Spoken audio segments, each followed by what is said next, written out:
Après les deux tempêtes de 99 et de 2009, aujourd'hui, il y a une autre catastrophe qui s'annonce sur le massif forestier des Landes et de Gironde. C'est effectivement la destruction des arbres par les scolytes.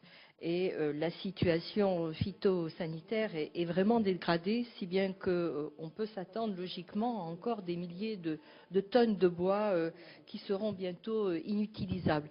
Quel va être le soutien de l'ONF par rapport à cette crise phytosanitaire? Et puis une deuxième question, comment va s'associer également l'ONF au traitement du problème du trait de côte, puisque une partie du domaine forestier public longe le littoral, notamment en Aquitaine? Merci, Madame.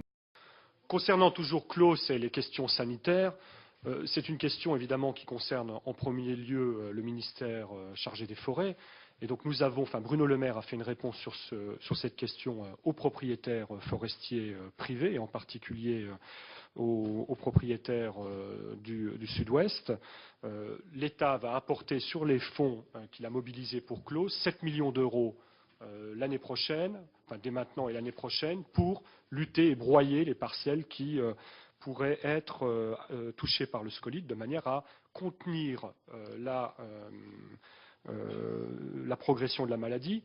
Il serait quand même malheureux qu'après avoir mis 134 millions d'euros pour sortir les bois, d'avoir aidé à la mobilisation de 250 millions d'euros de prêts bonifiés pour les entreprises et d'avoir mobilisé autant d'énergie, que les efforts de reconstitution et de prévoir plus de 450 millions d'euros de reconstitution de forêt, de laisser finalement des maladies végétales envahir des surfaces et détruire les efforts qui ont été faits. C'est un peu comme si dans le cadre de la tempête Xynthia, nous avions aider les agriculteurs à reconstituer leurs parcelles sans parallèlement refaire les digues. Donc il faut absolument qu'on prenne en compte évidemment ce sujet et nous avons aujourd'hui 7 millions d'euros sur la table. Évidemment, l'ONF prendra là aussi toutes ses responsabilités. Je le dis pour Madame Gaulle.